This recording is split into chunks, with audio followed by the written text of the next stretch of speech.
Hey guys, what's up? Dust54 here, and I'm back with Nathan. He hasn't been in the video in a long time. Guess who I am for Halloween? Can you tell? Can anyone tell? I'm the dude who got fucked in the asshole in Salo. Damn it, I was gonna hold a contest for that in the comments. Were you? Oh, what were we gonna give them if they won? A heart. Oh. Yeah, so welcome to a brand new movie night video. Me and Nathan are doing a scary movie binge tonight. Normally we would do it on Halloween, but we're both working that day. So, yeah, we have 5 movies set out. We're not sure if we're going to be able to watch all of them, but yeah, we're going to at least get to watch a few of them. The first one we have up is The Nightmare Before Christmas. This is one of the ones he's decided to show me. I may have seen it when I was a kid and don't quite remember much from it, but I was almost debating, I was like, should we even watch this? Because I don't even know if it's more of a Halloween or a Christmas movie. You know, you can watch it for both, really. It's one of those things where you can watch it at Christmas or Halloween, and both of it would be acceptable. You know what I mean? It just gives people an excuse to watch it twice a year. Yeah. All the musical theater kids. Exactly. Yeah, they're like, yeah, let's watch this again. Yeah, that's going to be the first one we're watching. We got that peanut-free candy because Nathan was blessed, unfortunately. I have a peanut allergy, so... Yeah, he does. I mean, he can't even eat coconut because he doesn't know if he's allergic to it or not. I can eat coconut. Oh, because... Yeah, I can eat coconut. Because, look, peanuts are legumes, and coconuts aren't. I don't think they are anyways. Oh. Yeah, but I can eat coconut. I don't like it, but I can eat it. Okay, well, I was gonna say, and believe me, his peanut allergy ain't nothing to fuck with. When he was in the theater for Pitch Perfect 2, he had to go to the hospital right after. My friend gave me a peanut M&M, and I ate it, and I was like, that was a big M&M, and I looked at the package, and I was like, fuck. Yeah, because you weren't thinking, so... Yeah, that's fine. But yeah, no, we're gonna be watching that movie. Yeah, we got quite a few other movies to watch, and then, yeah, after Nightmare Before Christmas is over, we will, update you with our thoughts and what the next movie will be. Alright guys, so we just finished watching A Nightmare Before Christmas. Give your thoughts first, because I've already seen it. No. Yes. Yeah. Yes. I thought it was an okay movie. I thought it was very well animated. The songs were very well made. It's kind of an interesting message about, Jack Skellington wanting to do something different, but he's kind of expected to do the same thing over and over. It's definitely a nice message for kids. Yeah, it's just... It was, as I said, it was an okay movie. I enjoyed watching it. Didn't really hit me the way that it seems to hit everybody else. I think not just with this, but with a lot of Disney movies, I think nostalgia plays way too big of a factor in them, and I don't think many people will admit that, but... I think, nostalgia is a pretty big factor in a lot of Disney movies, and I think this one's not really an exception, but it's still a good movie. I think it's more edging towards Christmas than it is Halloween, in my opinion, but I still liked it. I'd give it a 3 out of 5. I mean, I don't know if it edges more towards Christmas. There's definitely themes of Christmas, but it's definitely a much darker tone, especially in the Halloween town. I personally love the movie. I think, again, it is very well animated. The music's really great. Danny Elfman is a really good composer. Yeah, the music's good. Kind of went downhill, I think, didn't he? Or am I thinking of someone else? Didn't he start doing shitty movies lately, Danny Elfman? Well, no, I think his music is he composed 50 Shades of Grey. No, that's what I was talking about. He's chosen weirder projects since this, but yeah. I love the characters and stuff. Again, the backgrounds and aesthetic of everything's great. The directing is really solid. I really do love the script. Did you feel that it was longer than it was? Because I kind of felt like it's only an hour, 10 minutes or something, and it feels longer. It's an hour and 16. Hour and 16, yeah. In the beginning, it felt like more time had passed, and then as it went on, I'm like, okay, whatever, I'm just watching this, not really thinking about the time. Yeah. But then I thought it ended pretty abruptly, actually. I expected more to come from the ending, actually. I guess that was my biggest issue with the film, is that the ending just kind of seems like it happens. They're just am I allowed to spoil anything? You know what? You warned people. This movie's old. If you haven't seen it yet, just whatever. You're gonna get spoiled. In the end, when they kidnap Santa Claus, they release him. He just kind of goes, and then Jack Skellington's like, "All right," and there's no really repercussions for that. Santa's just like, "Yo, fuck you, stop, don't take Christmas," and then that's just kind of it. So it kind of ends abruptly, but I think overall it doesn't really hurt the film that much. Doesn't ruin the film in any way. I'd probably give it a solid 9 out of 10. Okay, and Yeah, so we just finished Nightmare Before Christmas. We're gonna choose another movie. We're not really sure quite yet, so I'm gonna cut to when we do decide. Alright, so it's been like 2 hours since we filmed that last clip. We just watched like some YouTube and a Family Guy episode and ate Burger King, and we've decided on the next movie. We are going to be watching Rob Zombie's Halloween 2.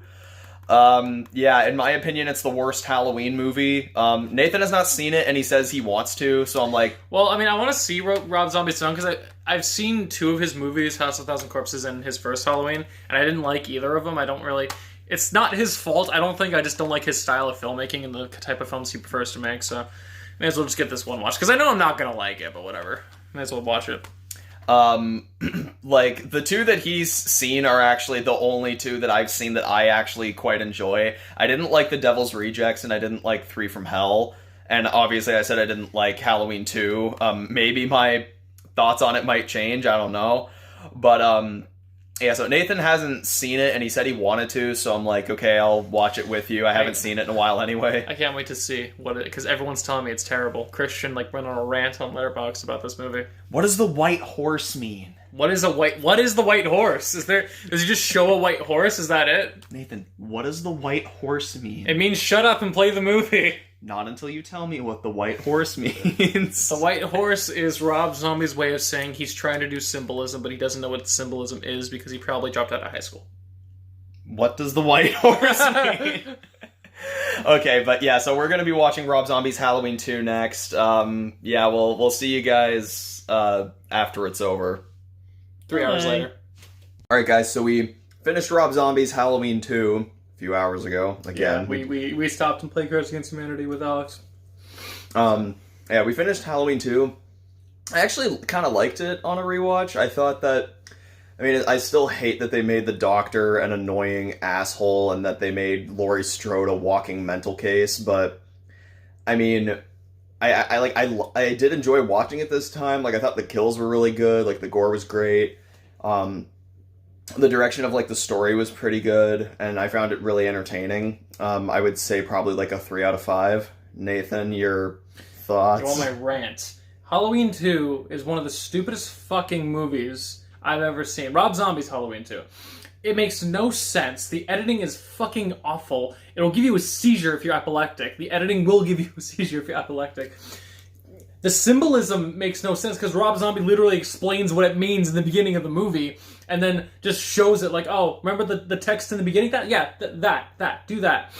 Yeah, I hate what they did with Loomis. He's an asshole. He's literally an asshole. Hell, fuck, Mike Myers escapes because they ran into a cow. They ran into a cow. And Rob Zombie probably looked at that and went, yeah, that's cool. That's fun. I'll do that. No, Rob, just fucking stick to music. Just stick to music. Don't ruin another horror property. If they give him, like, Texas Chainsaw Massacre, I'm gonna just stop watching horror movies together. God, it was terrible. I want to go on a longer rant, but I don't want to hold this video up longer.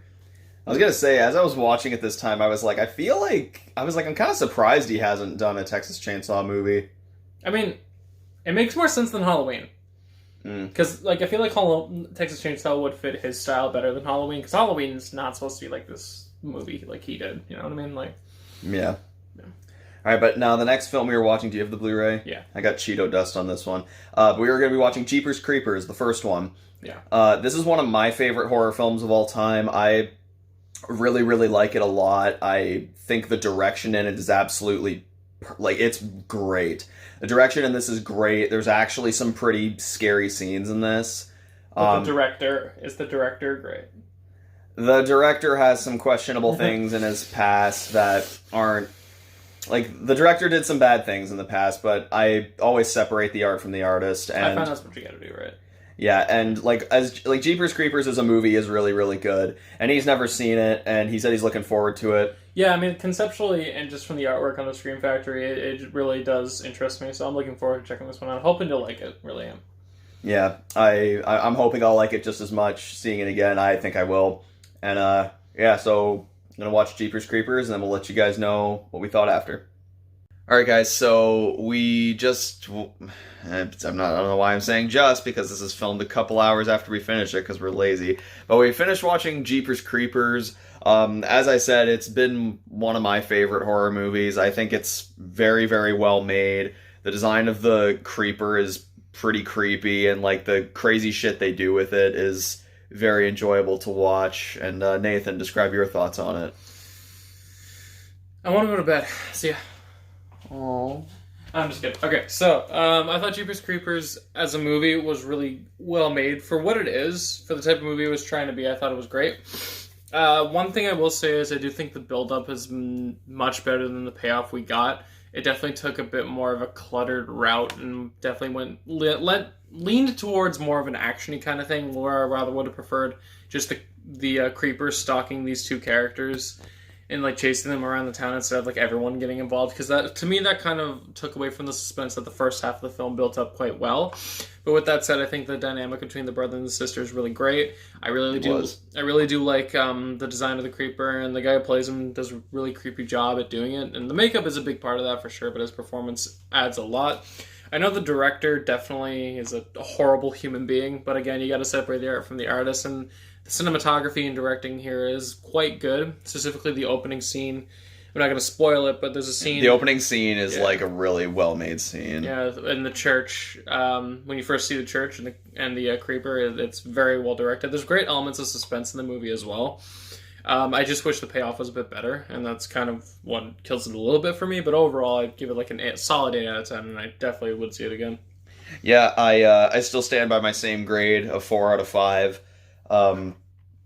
Yeah, it's definitely a good movie, like, especially if you can, like, because as I said, the director definitely is, like, he did some bad stuff in his past, but, like, if you're the type of person who can look past that, you're definitely in for kind of an overlooked gem, really, because, I mean, this movie, like, doesn't have great reviews, but, like by, like, critics or whatever, but and like I think the overall like Letterboxd score for this, the average Letterboxd score is like a 3 out of 5. I think it's much better than a 3 out of 5. And like you don't really see a lot of people talking about this movie really. And the second one's pretty good too. I didn't really like 3. I saw it a few weeks ago finally. I didn't like the third. Which I find a little weird that I'm pretty sure I read that the third one was going to be the last one, but with the ending, it really seems like they're trying for a fourth. But, yeah, no, I would, if you still haven't seen this, I would definitely recommend it. I'm trying to make a list of the best movies, like years in review of every year that I've been alive, and this is, I think, my number 7 film of 2001. Yeah, I really love this movie. There's nothing really more to say. We were going to try and watch Little Monsters and Frankenstein, but we didn't have time. Yeah, we kept getting distracted. Yeah, which tends to happen when we hang out together. Yeah, it's fine. It is what it is. Yeah, I was going to say I'm not complaining because sometimes you need a bit of a break from the screen. So, yeah, we'll definitely be watching Little Monsters next time. I can't wait to show that to him. But anyway, guys, that's going to be it for this video. Subscribe for more content. Please leave a like on the video if you enjoyed. And remember, you guys, whenever biting tongues out of skulls with your teeth, say no to drugs. Do you have to use that example?